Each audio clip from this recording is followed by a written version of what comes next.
Bien le bonjour à tous, nous sommes en compagnie de Eldar et de GIGN. Bien le bonjour messieurs. Pour, une petite revue de la saison 1 de The Witcher, série Netflix. Donc cette saison 1, de quoi qu'elle parle? Elle parle, en gros, elle raconte le début de l'histoire de Witcher Geralt de Rive, de Ciri, princesse de Sintra, et de Yennefer, de Vengerberg, magicienne. Et comment ils vont être amenés à se rencontrer tous les trois. C'est c'est un bon résumé C'est un très bon résumé, j'aurais pas mieux fait personnellement. Très bien. Alors, comme on avait fait pour Blood Origin, on va faire très rapidement un petit tour de là où on est dans l'univers. Bah, je vais commencer. Moi, j'ai lu les livres il y a longtemps, donc je m'en souviens moyennement. Voilà. Et c'est tout ce que j'ai pas joué au jeu, et c'est tout. Je peux enchaîner. Moi, du coup, alors, ça va s'appliquer pour la saison 1. J'ai lu il y a longtemps aussi le premier et le deuxième livre. Sur la saison 1, ça s'applique, les jeux. Et je me suis relancé là dans le troisième il y a 2 jours. Oui, j'ai vu. Et, et j'ai fait du coup, j'ai vu l'ensemble des épisodes saison 1, 2 et spin-off. Oui, bah pour faire une critique de la saison 1, c'est c'est mieux effectivement d'avoir vu l'ensemble de la saison 1. Et moi j'avais juste joué au premier jeu. Ok, Et très un bien. petit peu au deuxième, mais j'étais pas allé plus loin que 5 Oui. heures de jeu, donc... Pour plus de détails, renvoyez à la critique de Blood Origin. Voilà. On fait des liens entre les vidéos, t'as vu ça? Professionnel, youtubeur. Abonnez-vous, n'oubliez pas de cliquer sur abonner. Exactement, voilà. En quelques mots, qu'est-ce que vous avez pensé de la première saison? Vas-y Eldar, commence, t'as fini. Eh ben, moi j'ai beaucoup aimé. Je trouvais que l'univers que j'avais joué au premier jeu était bien retrouvé, sombre, brutal, violent, du cul. Voilà, il y avait ce qu'il y avait. Par contre, sur la temporalité, fallait s'accrocher. J'ai dû la revoir une deuxième fois pour bien comprendre effectivement qu'il y avait les différentes époques qui s'entremêlaient pour arriver au final tous sur les derniers épisodes sur l'époque de maintenant. Mais faut s'accrocher pour comprendre un petit peu ce qu'il en est. GGN du coup. Moi pareil, j'ai beaucoup apprécié. Pour le coup, la temporalité m'a pas trop dérangé parce que c'est plus ou moins une temporalité un peu chaotique qu'il y a déjà dans les livres.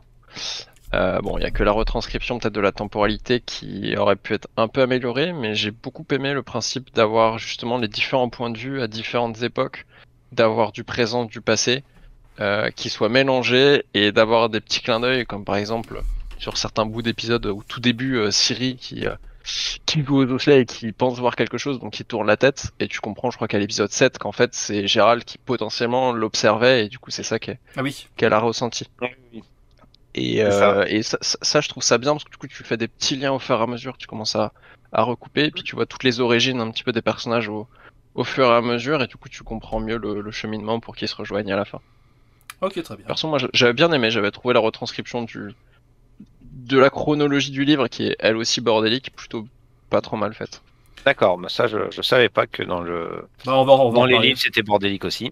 On va en reparler, mais du coup, là pour le coup, contrairement à Blood Origin, on va avoir plutôt un avis uniforme, puisque pareil, j'ai bien aimé aussi, je trouvais que c'était plutôt une bonne adaptation, malgré effectivement quelques défauts, notamment de temporalité, et puis après pour le reste, on va y revenir. Par quoi on pourrait commencer? Bon, on va l'aborder très rapidement, c'est Netflix, donc il faut de la diversité, des trucs comme ça, bon voilà, comme ça c'est dit. Perso, je trouve que ça, c'est un problème, mais bon, on va passer dessus, vu que tout le monde le sait déjà. Ça m'a pas choqué moi. Enfin, pour le coup, pas un instant. Là c'est c'est ce qu'on avait dit dans Blood Origin, c'est-à-dire que c'est un univers de polonais, quoi. C'est des blancs et des très très blancs. Donc bon, c'est étrange de voir. On leur parlera pour la saison 2, mais il y a un elfe avec une coupe afro. J'étais là, qu'est-ce que c'est que cette merde? Ouais, non, moi ce qui m'a plus dérangé c'était la sorcière rousse. Ah oui. Que tu te tapes allègrement, triste, voilà, que tu te tapes allègrement justement dans le premier jeu. Hein, dans tous les jeux. Oui, mais dans le premier jeu, il n'y a pas de, il me semble, hein, de mes souvenirs, il n'y a pas Yennefer, c'est uniquement Triss.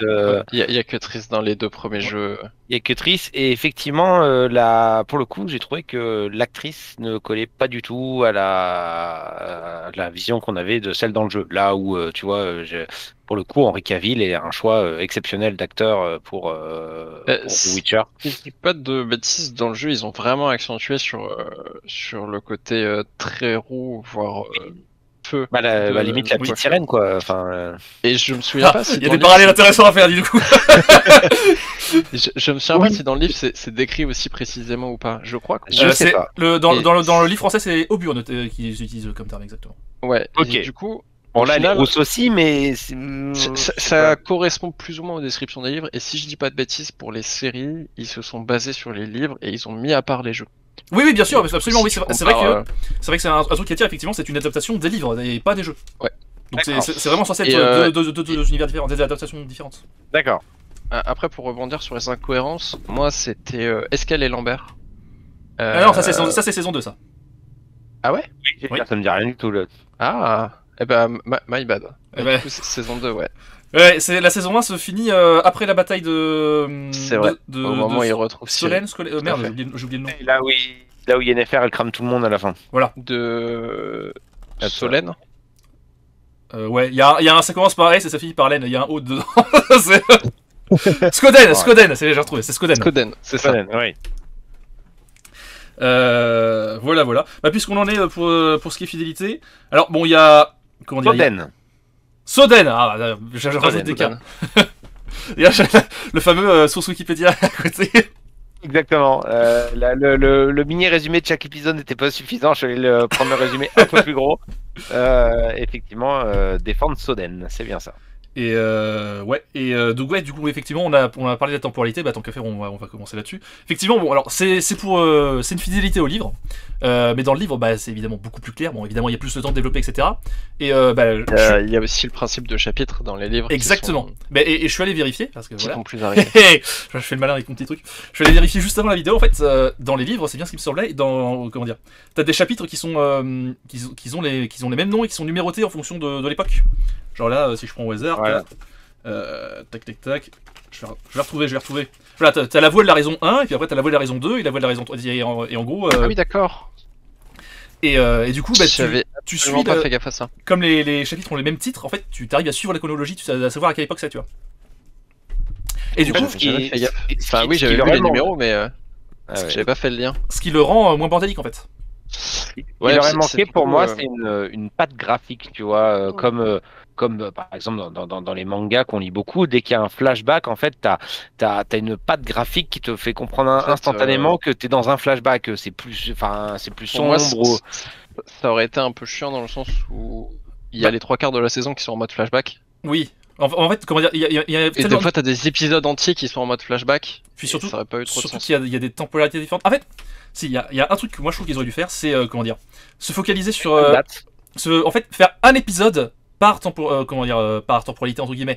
Genre là en fait le gros problème je trouve c'est que il y a des épisodes. Tu passes de l'un à l'autre. Tu passes de l'un à l'autre au sein d'un même épisode et en fait tu comprends pas forcément. Genre le premier épisode techniquement, concrètement, je vais arriver à avoir des mots. Le premier épisode du coup c'est avec Renfri, donc le boucher de Blaken, etc. Donc là où Gérald te massacre un... vraiment bien avant, c'est là où il se fait voilà, c'est vraiment un des premiers trucs connus de Gérald quoi. Et dans le même épisode, on commence à rencontrer Ciri, Acintra, etc. qui du coup se passe tout à la fin de la temporalité. Oui, où là tu retrouves le temps entre guillemets d'aujourd'hui. Oui. Et du coup, encore t'es un peu dans le passé déjà. Oui, vu qu'il n'y a pas encore le massacre de Sintra, etc. Et du coup, bah, en fait, on se retrouve avec, au sein d'un épisode, de temporalité extrêmement éloignée, et il n'y a strictement rien qui te dit que les temporalités sont liées. Il y a un changement. Mais en fait, si, il y a un truc, j'en suis rendu compte, donc on a tous revu la série pour cette critique. Enfin, la saison 1 pour cette critique. Et donc, effectivement, bah, c'est ce que disait Eldar, en le revoyant une deuxième fois, on comprend mieux, on arrive mieux à suivre le truc. Et en fait, tu te rends aussi plus compte en associant les choses qu'il y a des petits clins d'œil. Dans l'épisode 1, du coup, je vous dis, il y a Renfri et Ciri. Oui, il y a d'accord, ok. Voilà. Et du coup, en fait, t'as la scène avec Ciri où qui dit, Ciri qui dit à sa grand-mère, donc la reine Callante, qui dit ta première bataille, tu l'avais faite quand t'avais 16 ans et tout, quand t'avais mon âge. Et un peu plus tard, t'as Renfri qui dit oh là, là en ce moment-ci, t'as la reine Callante qui vient de remporter sa première bataille, donc tu te dis ah ok, donc elle a mais Oui. c'est vraiment la temporalité. c'est vraiment au détour d'une phrase si tu Oui, c'est ça, si la première fois que tu vois la saison, que tu connais pas encore les personnages, ou tu essayes de te remettre dedans, putain, la phrase, tu la sautes et tu En fait, vois, surtout, tu vois pas fais le pas truc. forcément le lien parce que la phrase doit arriver, je pense, avant, je crois d'ailleurs. bah elle arrive pas longtemps après, mais en fait le truc Pas c'est que longtemps, mais tu vois pas forcément le lien parce que C'est tu pas viens forcément. d'avoir C'est ça. tu viens d'avoir le personnage l'info, introduit en donc fait. Tu l'as pas Voilà, assimilé. c'est ça. Mais moi, pour le coup, je pense que cette temporalité un petit peu bordélique sert quand même beaucoup à la fluidité et à la vitesse dans la narration. récit, Ça fait ouais. que c'est pas trop lent, ça prend pas des longueurs, ça fait fluide, c'est-à-dire que t'as l'impression comme si t'avais des mini coupures entre les éléments et ça te permet de faire des cuts sans forcément que ça soit ultra flagrant. Ouais, moi comme j'ai dit, ça me dérange Par contre, pas que dans un même épisode, il y ait effectivement des temporalités différentes. En fait, ce qui me dérange, c'est que ce soit pas clair. soit pas Oui, indiqué. oui, En Limite, vrai, limite, une seule indication limite, de l'année. une petite date, quoi. Ouais, c'est ça. oui, c'est vrai. En 940, et puis après Je en pense- 1000, ok, c'est 80 ans plus tard, tu vois. Je pense que 60 ans ouais, plus juste tard. une petite date à un endroit, ça Ouais. aurait pu suffire. Même une date pas précise, tu vois, genre environ avec les dates, parce que je sais que les dates sont pas toujours ultra claires dans The Witcher, parce que le récit fait que ils le fournissent pas exactement, mais juste une année ou une estimation de l'année ou un truc comme ça. D'accord. À chaque fois que tu changes de temporalité, juste un petit truc en bas à droite qui dure Même- 5 secondes, Ouais, ça te permet de te comprendre, ok, on est retourné dans le passé. Mais voilà, ça permet de pas trop perdre les personnes. Après, en même temps, dans le livre, t'as aucune indication de Oui. temporalité non plus, Mais t'as pas d'année, c'est- t'as pas de date. Il C'est y ce a que les j'ai- chapitres. C'est ce que j'ai. Oui, mais c'est ce que j'ai. Comment dire. Le problème, c'est que tu peux pas. Oui, oui, c'est vrai, c'est vrai. Du coup, les chapitres, tu les pourrais les retransposer avec une date, effectivement, c'est vrai. Ou alors, pas forcément avec une date, mais un petit genre 80 ans plus tôt, 80 ans plus tard, tu vois, ça marche aussi. Oui, Ouais, ça non, marche. mais Oui, ça marcherait très bien soit aussi. une année, soit même, tu vois, limite, voir pour intégrer, ouais, je sais pas, les noms de chapitres ou un truc comme ça, mais faire une indication suffisamment subtile mais suffisamment claire, c'est-à-dire pas trop prenante dans le récit. Pour que tu Sans- comprennes tu à vois, peu par près à exemple, quelle époque ouais, ça c'est se ça. déroule par rapport au temps, Par rapport au temps, ouais. au temps X où c'est Ciri qui est là, Yennefer qui est grande et Gérald qui rencontre les trois. Ou alors, ce qui aurait pu être fait aussi, mais c'est compliqué parce qu'on a des persos, comment dire, dont enfin, une partie du principe des persos, c'est qu'ils ne vieillissent pas trop. C'est comment dire, des différences physiques sur les personnages, tu vois, genre la première scène, Gérald aurait pu par exemple ne pas avoir sa cicatrice à l'œil, puis la récupérer après. Enfin, voilà, une évolution physique Ça plus aurait été notée. plus subtil quand même. Oui, bien sûr, mais ça a été pas forcément. mais bon, bref. Mais ouais, En tout cas, il y aurait eu des solutions pour que ce soit plus clair, quoi. C'est certain. voilà. Donc C'est c'est noté. mais Mais en plus, pas compliqué, comme je dis, Oui. juste une petite date affichée, voilà, quelques années plus tôt, quelques dizaines d'années plus tôt, bah ouais, ok, tu sais que t'es à peu près. Mais bah, c'est ce que j'ai dit, comment dire. Certain côté, ça se pardonne presque. Enfin, comment dire. C'est une fidélité au livre, donc c'est bien d'avoir des fidélités au livre. Le problème, c'est que bah, c'est toujours dans une adaptation, il faut quand même adapter, il faut que ce soit clair par rapport aux médias, quoi. C'est sûr. Voilà. Et pour en revenir au premier épisode, moi, ce qui m'avait un peu dérangé dans le premier épisode, c'est justement le personnage de Renfi, où dans l'épisode, on a l'impression de te faire comprendre que c'est quand même un personnage important. Et au final, crève comme un caca et t'en entends plus jamais parler de ta vie après. En Donc, fait, je dis, c'en est. pourquoi l'avoir introduit à ce Si, point-là bah si, pour le coup, c'en est un dans la vie de Gérald, vu que, comment dire, c'est ce qui fait un peu remettre en question un peu sa position dans la société. C'est son premier fait de gloire, entre guillemets, même si c'est de l'anti-gloire.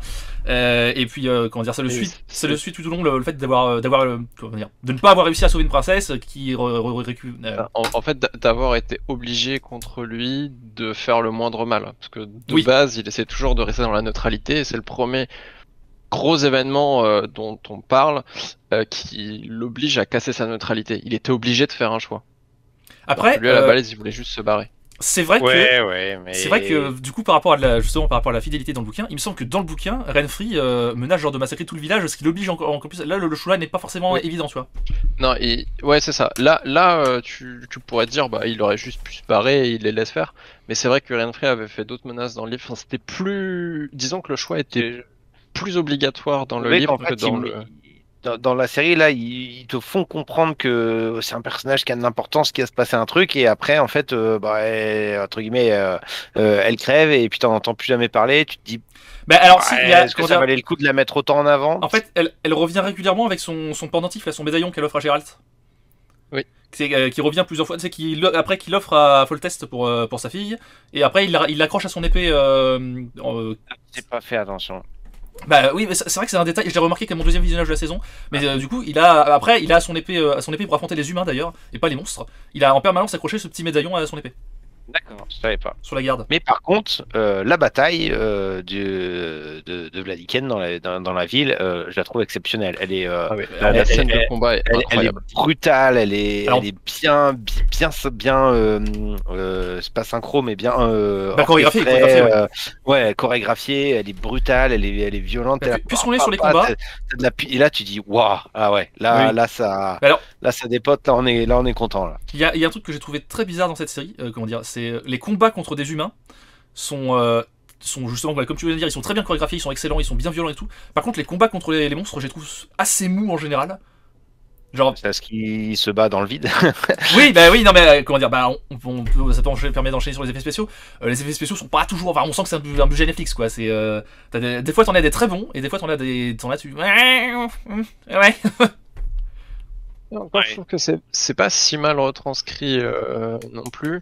Après, pour moi, il y a aussi cette logique de quand il combat les humains, c'est pas forcément la même méthode de combat que contre un monstre.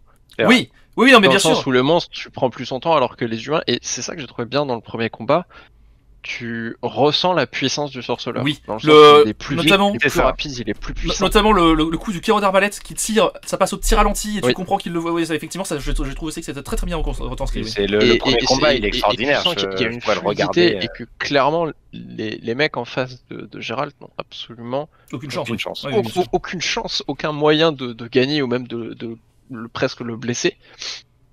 Et il les massacre. Mais à côté de ça, sur les monstres, effectivement, je pense que c'est plus lent parce que c'est des monstres, donc ils sont plus puissants et ils ont moins d'impact face au coup de Geralt, même s'il est puissant, parce que c'est des monstres. Mais je trouve que tu le ressens bien sur certains combats où il se fait envoyer valser. Oui. Mais comment dire, moi c'était plus pour une question de chorégraphie en fait, c'est ce que disait Eldar, tu sens qu'il y a un acteur qui affronte du vide plutôt qu'un personnage qui affronte des monstres, tu vois.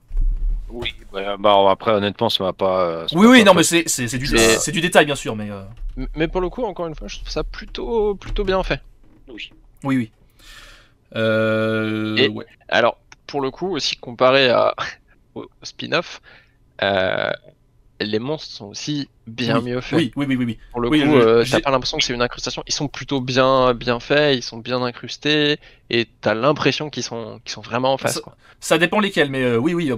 Notamment, puisqu'on parlait du premier épisode, l'épisode d'introduction qui est le combat contre la palasserie justement, la Kikimor. La Kikimor, voilà. Effectivement, tu sens tout de suite que t'es dedans. C'est très clair.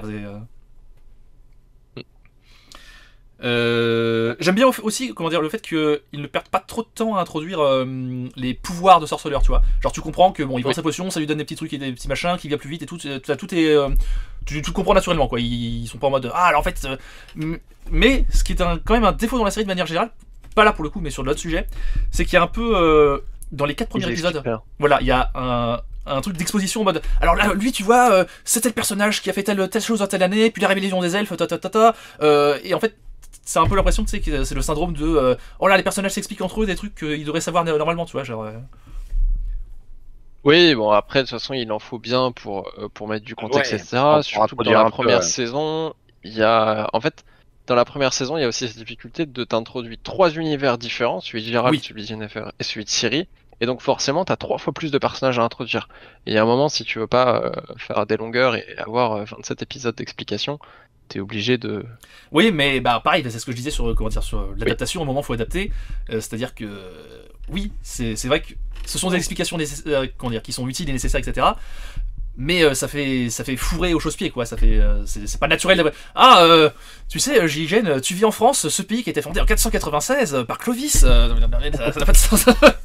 Oui. Ouais, honnêtement, ça m'a pas choqué personnellement. Donc, parce que je vais faire un parallèle qui a rien à voir, mais là, je viens de commencer un bouquin de SF où il y a pour le coup aucune introduction, aucune exposition. T'as les persos, ils parlent de trucs que, bah, eux pour eux, du coup, effectivement, tout paraît normal et logique. Et toi, je suis en train de lire et je dis, je comprends C'est quoi le rien bouquin de ce qu'il raconte. Ça s'appelle Anastérie. Non, je connais pas du tout. Anastérie. Et genre, je vais prendre un exemple basique, hein, et ils disent ah ouais, non, mais ça, c'est parce que c'est qu'un dilué, etc. Et puis t'es là, tu dis un dilué, ok, je sais pas ce que c'est, ils en ont jamais pas. Enfin, tu vois, t'es là, tu dis, j'aimerais avoir un peu plus d'introduction, d'exposition pour justement comprendre un peu plus l'univers et de quoi il parle. Donc, ça m'a pas choqué dans la série. Il en faut effectivement pour déjà que t'es un peu perdu dans la temporalité, si en plus tu comprends rien au royaume et à ce qui se passe dans leur dans leur, comme il disait, trois univers différents. La magie avec Yennefer, Geralt qui fait sa vie et Ciri qui est au royaume de Sintra. Voilà. Heureusement qu'il y a un peu d'explication à chaque fois, sinon on serait encore plus perdu. Elle est pas longtemps au royaume de Sintra. D'autant plus que pour le coup, je trouve que comparé à d'autres séries ou d'autres films, ils en ont pas trop abusé. Non. Oui, c'est pas faux. Non, mais après, bon, moi j'ai le standard le Seigneur des Anneaux, donc à partir du moment où en fait t'as le standard, le truc le plus élevé, forcément, t'es visé, tu vois. Mais oui, bah c'est nécessaire, mais comment dire, ça m'a gêné un peu, tu vois. Bah, après, ça m'a gêné. Encore une fois, c'est du détail, quoi. Ah bah, oui. On a parlé des effets spéciaux déjà. J'ai trouvé que les costumes étaient, alors, de manière générale, plutôt bonnes. À un détail près, c'est les armures, notamment de Nilfgaard, qui sont hideuses. Mais sinon, de manière générale, bah, comment dire, j'en vois un qui dit oui. Oui. Mais à part ça, effectivement, les costumes de manière générale sont plutôt bons. Bah, ça fait costume d'époque entre guillemets, quoi. À la limite, ils sont peut-être un peu trop propres, mais vite fait. Et encore, ça dépend lesquels, quoi. Non, là-dessus, je trouve que c'est plutôt bon. Tu vois vite fait les vêtements tachés ou après les combats, tu sens qu'il y a quand même une attention sur les petits détails à pas mal de moments, et ça, je trouve ça assez cool. Bon, Oui, c'est vrai qu'elles sont moches, les armures de Nilfgaard, effectivement. Bah, c'est sûr que les armures de Nilfgaard, je crois que personne n'a compris pourquoi. Bah ça fait en fait, ça fait sac poubelle. Ouais, oui, non, je crois que ça voulait, je pense qu'il voulait donner un effet un peu volcanique, tu vois, de la lave séchée, tu vois, qui pourrait donner cet effet-là, mais ouais. En fait, alors là, j'avoue que je me souviens pas si c'est écrit dans le livre ou non. Je crois pas. Les armures. Donc du coup, pas. techniquement, ils avaient Carte blanche, oui.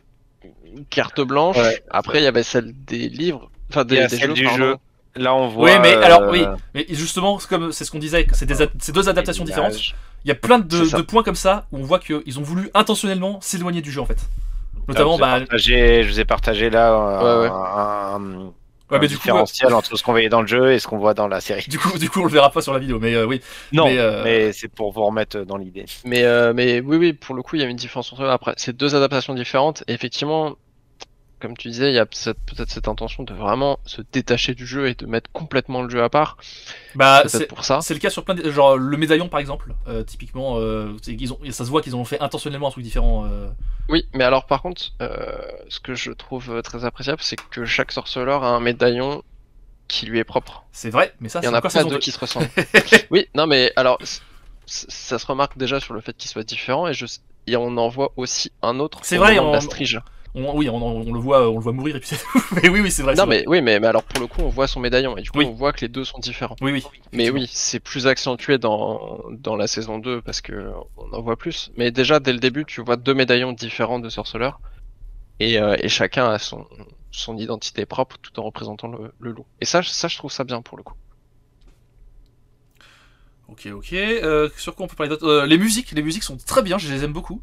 Alors le peu que j'ai écouté les musiques du jeu, j'ai l'impression qu'elles sont assez similaires, donc ça, pour le coup, ça fait un lien entre les deux, je trouve. Mais non, bah c'est ouais, toujours très très chantant, mais les musiques sont très agréables, elles sont vraiment magnifiques.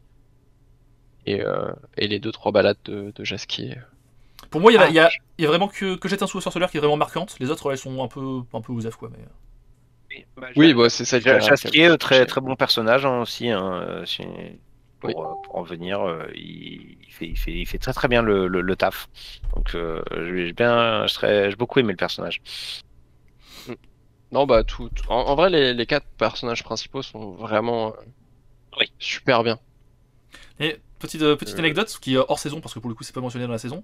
Il me semble que c'est dans les jeux. Jasquier, dans la version anglaise, il l'appelle Jasquier Dandelion. Et c'est un nom qui n'existe que chez les Anglais en fait. D'accord. Oui. En polonais et en français, il n'existe pas. Il s'appelle juste Jasquier. Ouais, effectivement, il a son petit nom. Donc j'avoue que ça me fait marrer que les Anglais aient rajouté un nom comme ça, mais. Je vais revenir sur les effets spéciaux parce que je viens de me rappeler un truc. L'épisode avec les dragons. Là, les dragons ils sont dégueulasses. Mais alors, c'est vrai que effectivement, les effets spéciaux sont dégueulasses et à cause de ça, il y a beaucoup de gens qui n'aiment pas cet épisode avec le dragon effectivement. Et moi personnellement, c'est mon épisode favori. Tout le monde déteste cet épisode, mais moi je suis en mode l'épisode est trop bien. En vrai, je l'ai pas trouvé si dégueu pour les dragons. Un peu quand même, ils sont très très laids. Puis tu sens, surtout dans le combat final, en fait, tu sais, t'as plein de mecs et tout, des mercenaires qui arrivent pour les taper. Oui. Et tu vois que les mecs sont en train de se battre et tout. En fait, le dragon, ils auraient utilisé 3 fois le même plan en mode je bouge à droite à gauche, mais je me bats pas parce que c'est un peu trop compliqué à animer, donc je vais pas faire ça.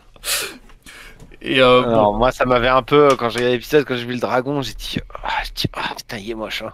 Bordel, c'est pas Smaug. Hein. Surtout que dans les bouquins de souvenirs, il est vraiment décrit spécifiquement comme magnifique, tu vois. Et là, ils l'ont fait bien doré, hein, mais il fait bien dégueulasse. Dû à l'effet spécial, et il fait pas tôt, quoi. C'est en mode, je suis vieux. Le reste, la strige, etc., effectivement. Plutôt bien réussi, mais c'est vrai que les dragons sont pas spécialement beaux non plus dans The Witcher. Il est moche. Oui, non, mais là, il est moche en tant que texture, quoi. Ouais, c'est ça, exactement. C'est exactement comme dans Blood Origin où tu vois que c'est du vieil fait paradé. C'est ce que je te dis. Ça se voit qu'ils avaient la flemme de l'animé. Ils reprennent 3 fois la même scène où il tourne la tête, tu vois, et il se bat pas alors que c'est le gros combat autour de lui. Donc il crache vite fait un jet de flamme, mais tu dois même pas le faire. Tu le vois faire. Oh, et après tu vois des flammes qui partent et tu vois même pas vraiment les flammes sortir de sa bouche, tu vois. Alors si tu les vois, il y a un plan. Ah bah pardon, s'il y a un plan, ça change tout. Il y a un plan où ils crachent les flammes. Mais bref, non mais oui, c'est peut-être pas leur meilleure réussite, mais... c'est pas leur meilleure réussite. Mais après, moi j'avais trouvé l'épisode assez bien et assez important au final dans l'histoire. Pour moi c'est mon épisode favori parce qu'en plus je trouve qu'il y a un côté vraiment, pour le coup, quête de jeux vidéo, quête de jeux de rôle, tu vois, genre en mode un petit truc annexe, mais annexe important, tu vois. La strige aussi, hein, de toute façon, elle est dans le jeu vidéo, dans le jeu vidéo. Hein, je te dis putain, ça je m'en rappelle, etc. La quête où tu dois aller tuer la strige dans la crypte, etc. Pas la tuer du coup, mais oui. Oui, pas la tuer du coup, mais à la base, tu dois aller faire quelque chose et voilà. Et du coup, j'ai bien aimé aussi cet épisode. Mais après, c'est pareil. Là, en fait, au niveau de la temporalité, un moment, tu vois, justement, quand il sauve le père et la mère de Ciri, enfin le père du coup notamment de Ciri avec Cintra, ou avant que ça parte en couille, t'as la reine Cintra qui dit voici machin, et les 2 enfants Foltest et Bidule Chouette, et non, c'est oui, je vois de quel tu parles, mais non, c'est pas Cintra. C'est quand Yennefer devient mage. Elle a une cour. Peut-être une espèce de réunion des magiciens. Oui, pardon. Oui, exactement. Quand elle devient magicienne, où elle dit là avec les 2 gosses, et après et je sais plus si c'est avant ou après la scène, mais effectivement après tu vois en fait le moment de la strige, c'est Foltest qui a 45 ans et c'est là que tu te dis ah oui putain en fait donc quand elle est devenue magicienne c'était il y a 50 ans quoi. Oui, je vois très bien la scène, le truc. En fait, tu viens de découvrir dans la temporalité de Geralt que ils sont consanguins, là, frère et sœur, et puis la scène d'après, ils sont en mode arrête d'embêter ta sœur. Exactement. Et t'es là où tu te dis putain Voilà. ouais donc ça se passe mais le premier visionnage je l'avais pas vu, c'est au deuxième visionnage que j'ai dit putain oui là quand il présente Foltest c'est le Foltest de Bah, voilà où à mon Gérard premier, Adulte. à mon premier visionnage, c'est juste à ce moment-là que j'avais commencé à comprendre effectivement les temporalités, comment elles s'imbriquaient, etc. Mais après, bah, j'étais aidé de mes souvenirs du livre aussi, donc. Voilà. Mais moi au premier visionnage j'avais pas fait attention justement à ce petit clin d'œil avec Foltest. Arrête d'embêter ta sœur, Ouais, va la retourner pour le plutôt coup, et, tous les noms qu'on entend, c'est des noms qui apparaissent bah, beaucoup finalement dans le 3, Dans le jeu dans le vidéo, troisième jeu. Ouais, j'ai pas encore dans fait, le donc, troisième jeu, parce que le troisième jeu, en termes de temporalité, bon, il se passe quand même bien après la saison 1, mais d'accord. c'est beaucoup de personnes qui sont soit encore là, soit qui sont évoquées, et donc au final, bah, quand je suis arrivé pour regarder la série, soit la plupart des noms, je les avais en tête parce que j'avais fait les jeux, et donc du coup, tu replaces vite les personnages dans le contexte, soit du coup, c'est des personnages qui sont assez rapidement introduits, et du coup, tu comprends et tu les situes par rapport aux autres. Donc c'est vrai que pour le coup, le fait de connaître les personnages d'avant, ça aide pas mal à capter les temporalités. Oui. Voilà, comme tu disais, Bien sûr. de ton côté, toi, le fait d'avoir repéré Foltest, ça t'a fait dire que les temporalités étaient différentes et du coup, t'as fait plus de liens par la Oui, suite. mais au deuxième visionnage, hein, j'ai Ouais. pisté que l'autre Bah, elle présentait en c'était fait pour Foltest Lotari, enfant lui, qui qu'on a. avait vu Oui, oui. Foltest. Ouais. Ouais, moi, mon premier visionnage, c'est là que j'avais commencé à piger exactement où était quoi. D'ailleurs, bah, puisqu'on parlait effectivement de quand Yennefer devient mage, alors ça me fait passer sur comment dire la fidélité à l'œuvre, puisque vous avez dû comprendre normalement si vous regardez que c'est un truc auquel je suis attaché personnellement. Euh, Globalement, la première saison elle est assez fidèle, mais il y a un truc, alors qui est à la fois bien et pas bien, c'est Yennefer, comment dire. Il y a beaucoup de passages sur Yennefer qui n'existent pas du tout dans les bouquins. En fait, Yennefer, on sait pas grand chose de sa vie d'avant dans les bouquins. Et là, Ouais, là ils l'ont un peu créé. oui, voilà, ils ont un peu créé toute pièce. Alors, d'un côté, c'est intéressant parce qu'effectivement, jusque-là, c'est des trucs logiques, etc. Mais, bah, pareil, c'est ce que je disais avant, tu sens le truc, c'est un peu forcé de Netflix de féminisme, genre, regardez, tu vis dans un monde d'hommes et nous, les femmes, on doit faire des trucs et des machins. Oui, bon, voilà, très bien, ok, d'accord. Ouais, au final, ce qui est assez plutôt bien traduit, puisque dans les jeux, si je dis pas de bêtises, t'as quand même le conclave. Alors, du coup, là, je me réfère un petit peu plus au jeu, parce que les livres, ça remonte à loin, et en plus, je suis pas allé super loin. Mais dans les jeux, t'as quand même le conclave des mages. Enfin, la confrérie des mages même, je crois, qui est justement Confrérie, ouais. dirigée, ouais, qui est dirigée bah, que par des femmes et des magiciennes et qui essaie de se faire évincer justement par toute la partie bah, roi, Oui, oui, mais en même parce temps, que ils prennent trop de puissance. Du coup, au final, ça fait plus ou moins sens et tu ressens quand même un peu cette problématique où elles essayent d'avoir de l'influence et du pouvoir sans se faire dégager et euh, sans faire peur non plus. alors ça c'est un truc dont on reparlera pour la saison 2, mais pour la saison 1, un peu moins du coup pour la saison 1, mais beaucoup plus pour la saison 2. Dans la saison 1, il y a déjà un début de problème qui est que on comprend pas forcément toute la géopolitique de l'univers, tu vois. Et- Genre, bah, là, Et en effectivement, même oui, temps, elle c'est est très... ce que tu dis, le Conseil des Rois, tu comprends que les sorciers, du coup les mages, la confrérie des mages là, a une place importante dans les cours. Enfin, tu sais, ils placent leurs différents magiciens dans les cours, etc. Et tu as une petite réunion de sorciers où ils t'expliquent voilà, c'est mieux de placer tel personnage dans tel pays, etc. Parce que pour l'influence, etc. Mais tu comprends pas exactement forcément l'influence Non, mais énorme c'est qu'il y a. puissant, ouais. Ouais, voilà. L'influence énorme que. En fait, concrètement, la confrérie des mages, c'est plus ou moins elle qui fait toute la. C'est un peu l'ONU, mais en mode plus secret, quoi. C'est un peu l'ONU qui gère un peu tout ce qui se C'est ça. passe. Et tu le comprends pas forcément extrêmement bien dans cette première saison, j'ai trouvé.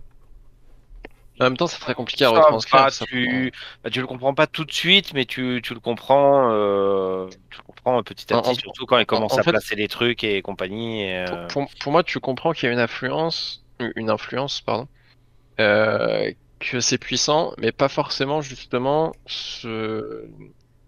le fait que cette influence elle soit super fragile. Mm. Et ça se capte un petit peu mieux dans la saison 2, ça part un peu plus en vrille. Dans la saison 1, tu sens qu'il y a des tensions déjà entre les mages et que le placement est quand même très important pour y rester, mais t'as pas non plus ce côté fragilité. T'as l'impression qu'ils sont bien installés et que ça a toujours été comme ça, etc. Pour le coup, c'est pas le cas, et en fait, il y a une tension qui est assez fragile, et je trouve que ça se capte un peu plus dans les jeux parce que c'est plus détaillé. Ça l'est sûrement aussi dans les livres explicités. Mais ouais, toute cette partie jeu d'influence et jeu de pouvoir est pas tant développée que ça. Elle est suffisamment développée pour que tu captes qu'il se passe un truc, mais pas suffisamment pour que tu comprennes les tenants et les aboutissants. Ouais, je suis d'accord avec ça, moi. Oui, mais c'est pas si dérangeant. Non, oui, non, mais c'est Non, du détail, bien sûr. Mais... c'est pas dérangement. Pas du tout. Et pareil, dans la continuité de ça aussi, il y a un truc que je trouve très très flou dans cette première saison, et qui en plus disparaît totalement dans la deuxième. C'est tout ce qui est lié au destin. Comment dire? Oui. Le destin. Gérald a tout fait pour, entre guillemets, pas se retrouver avec l'enfant sur même- les bras, même et pas au ça. final, le destin a fait que il se retrouve quand même avec. Mais même pas ça en fait, comment dire, le dessin de manière générale en tant qu'entité au sein de l'univers, tu vois. Là, dans cette série, ils te l'introduisent vite fait à l'épisode du mariage des parents de Ciri, du coup, là, avec quand il est en hérisson, etc. J'oublie son nom. Et du coup, ils te l'introduisent vite fait, mais comment dire, ils te le disent genre en mode oh, faut pas contrarier le dessin, faut pas contrarier le dessin et tout. Qu'est-ce que c'est que ça le destin? Est-ce que c'est une magie? Est-ce que c'est quelque chose? Et après, t'as Gérald qui parle, et en fait, tu te dis ah, est-ce que c'est une religion? Donc il y a des gens qui y croient, mais d'autres qui y croient pas trop. Alors que dans les bouquins, le destin, c'est un truc vraiment essentiel qui est, comment dire, qui maintient c'est un vrai truc qui maintient l'univers réel ensemble, et qui est une trame tout. Bah, là aussi, c'est une trame tout au long de la première saison, mais qui est beaucoup plus présent dans les livres, je trouve. Et là, c'est un peu flou. Notamment, en fait, tout le principe de The Witcher, c'est que donc du coup t'as le destin qui fait que les personnages sont destinés à se rencontrer, ils le font toujours, et notamment Geralt et Ciri qui se rencontrent plein de fois avant de se rencontrer officiellement, mais sans savoir qu'ils sont vraiment l'un pour l'autre, tu vois.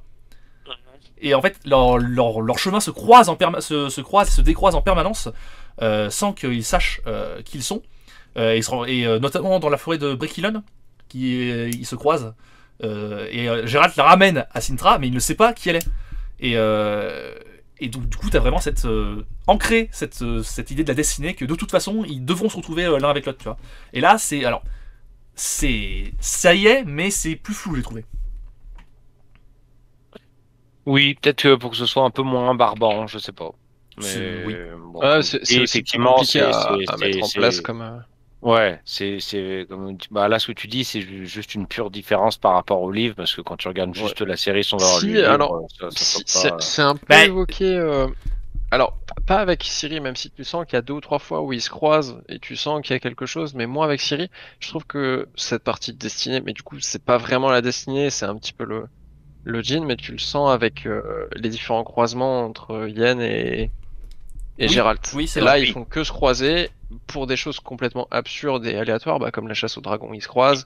À un autre moment, ils se retrouvent. Cela dit, ils se croisent concrètement. Ils se croisent. Tu vois l'épisode où ils se rencontrent pour la première fois, et ensuite, l'épisode d'après, c'est l'épisode avec le dragon, et ils disent oh, on n'arrête pas de se croiser et tout. Bon, on l'a jamais vu nous techniquement, ils le disent, genre on le comprend. Non, mais il y a. Oui, mais tu comprends que c'est pareil, qu'il y a une temporalité où il s'est passé du temps et. Et après, tu les vois à 2 ou 3 autres moments, justement, sur les entre-temporalités où ils se recroisent. Et du coup, tu sens qu'il y a quelque chose qui fait qu'ils sont attirés l'un vers l'autre, mais sans pour autant savoir ce que c'est. Oui. Jusqu'à temps qu'on t'explique plus ou moins que ça vient du djinn. Voilà. Tu t'en doutes, mais c'est pas clairement. Là, c'est le fameux dernier vœu du sorceleur. Et si je dis pas de bêtises, dans le livre non plus, on n'a jamais le vœu. Si. D'ailleurs, c'est une des différences. Dans le livre. Ça, je me souvenais plus. Dans le livre, on a le vœu. Bah, non seulement on l'a, mais en plus, Yennefer est au courant tout de suite. Elle entend en fait le sorceleur formuler son vœu. Elle entend Gérald formuler son vœu. Ah oui, c'est vrai. Alors que là, du coup, justement, ça crée un truc. En fait, on ne sait pas vraiment, c'est un vœu. Et dans les bouquins, elle aime plutôt ça. Comment dire, là, dans la série, elle le rejette, alors que dans les bouquins, elle aime plutôt ça, ce vœu. Voilà. D'accord. Et pareil. Qui donne le toujours sur le destin. Là, justement, quand t'as Sintra qui est détruite, t'as Gérald qui vient à Sintra spécifiquement pour récupérer Ciri, parce qu'il sait que, comment dire, Nilfgaard arrive. Alors que dans les bouquins, justement, il est à Sintra quand Sintra est détruite, mais par hasard. Alors, il ne vient pas spécifiquement pour Ciri. Voilà. Qu'est-ce que dans les trucs pareil anecdotiques, je trouve que j'aime beaucoup le générique avec chaque début d'épisode un genre de petit médaillon, de petit logo, et à la fin le dernier épisode qui s'abrite tous les uns les autres, qui pour le coup ça c'est plutôt pas mal. Fait un écho en plus aux temporalités. Bon, comment dire, c'est un écho. Mais voilà. Disons que tu sens que c'est l'épisode qui fait le lien entre tous et c'est plutôt bien amené. Oui. Non, pour le coup, ouais. Et puis j'ai trouvé aussi chaque petit design, à chaque fois plus ou moins en rapport avec avec ce qui se passe Oui. est très cool. Ça, pour le coup, cet esprit un peu médaillon dans chaque icône d'épisode, entre guillemets, est assez agréable. Voilà, qu'est-ce que. Moi j'ai également noté que les épisodes centraux étaient peut-être un petit peu longuets. Genre, en fait, t'as vraiment trois tranches, je trouvais, dans la série. T'as les 3-4 premiers épisodes qui sont, donc ce que j'avais dit, très introduction, voilà, on C'est t'explique de le la truc de mise en l'univers, voilà. place. Et t'as un espèce de ventre mou au milieu de la série où les épisodes sont un peu plus, bon, il se passe des trucs, mais notamment. Tout ce qui suit Siri est pas forcément super intéressant. Bah, genre, tu vois qu'elle court, elle se fait rattraper par un doppelganger.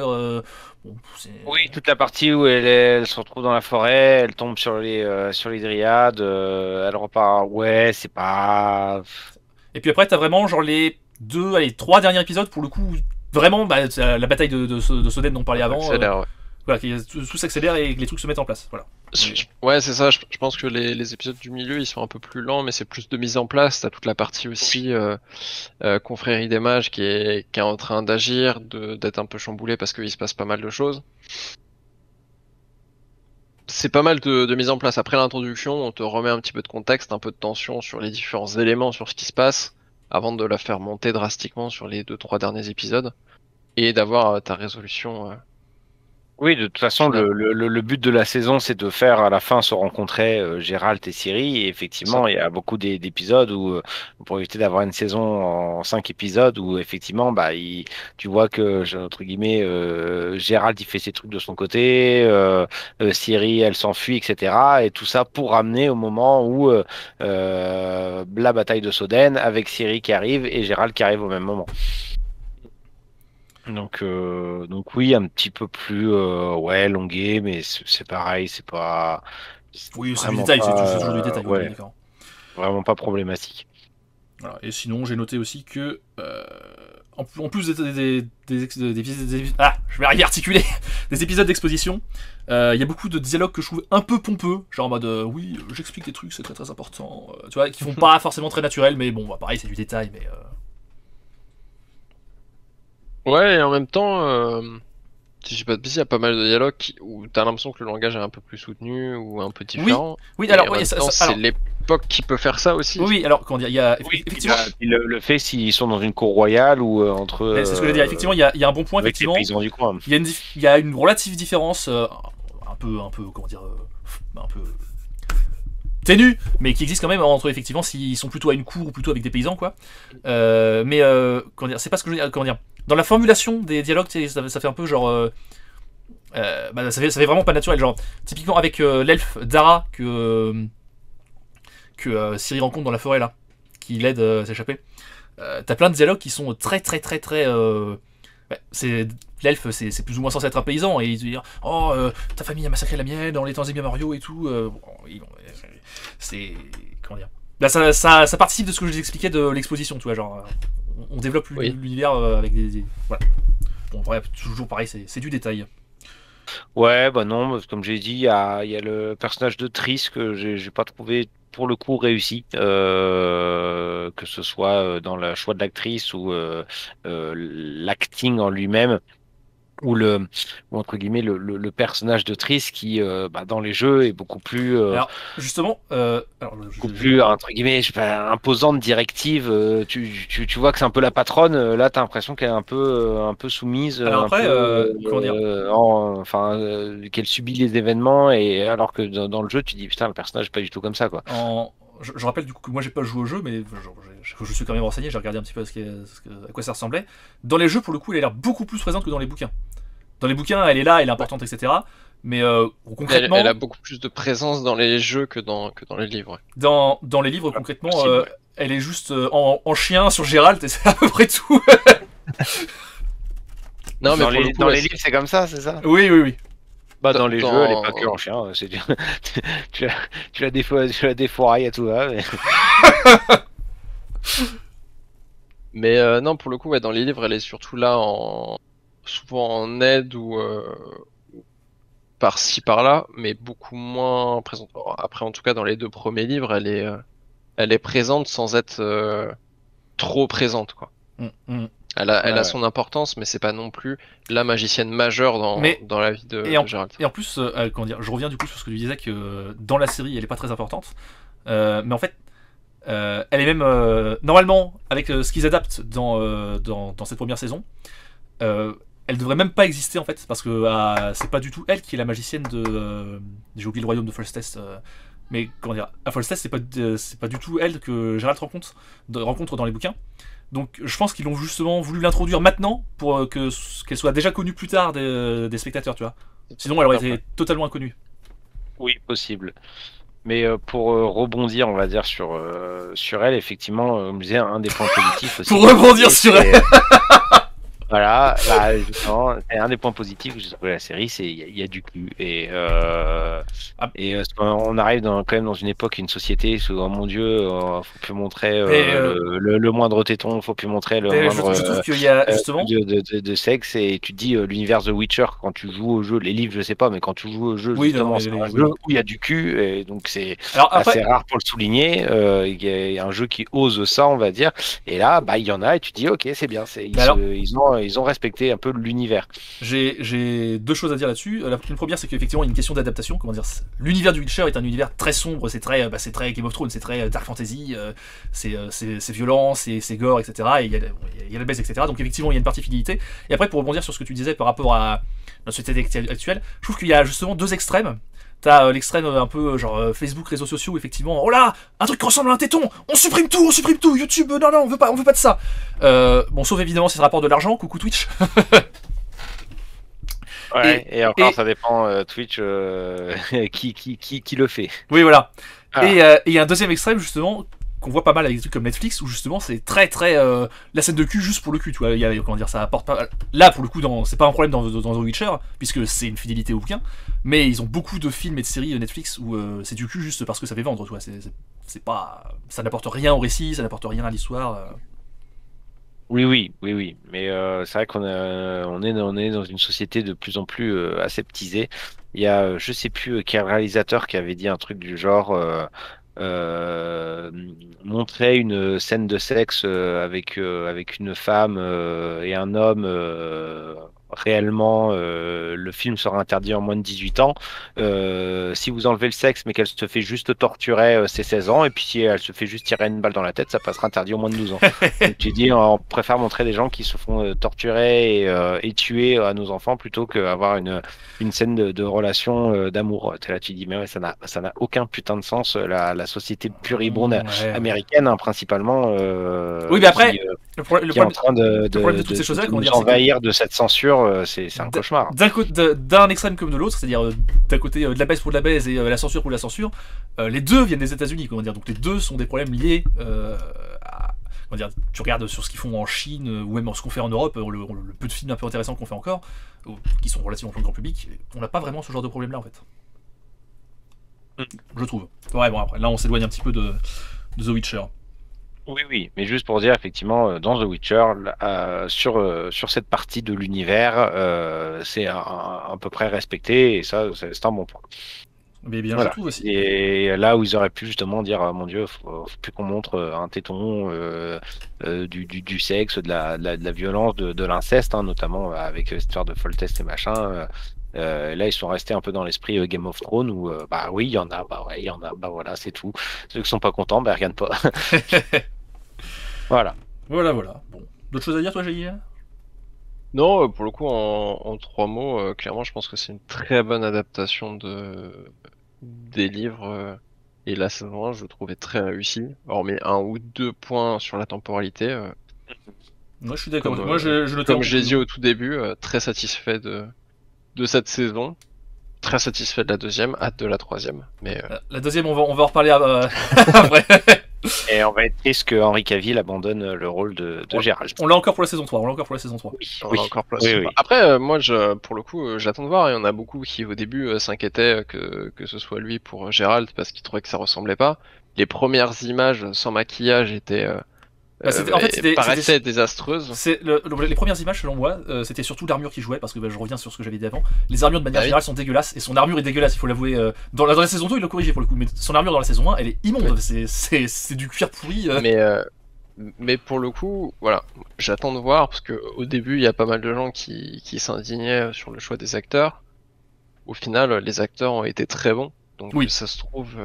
Mais de manière à part, comment dire, à part en termes de forcément de casting au faciès, c'est ce qu'on disait à la Netflix Story au début. De manière générale, tous les acteurs sont. Il y en a pas un où tu te dis c'est pas ouf, etc.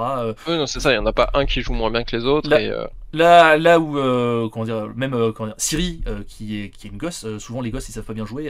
Là il y a aucun problème, ça passerait. Tu vois, pour le coup, voilà. Donc moi, c'est pour ça, hein, le changement d'acteur.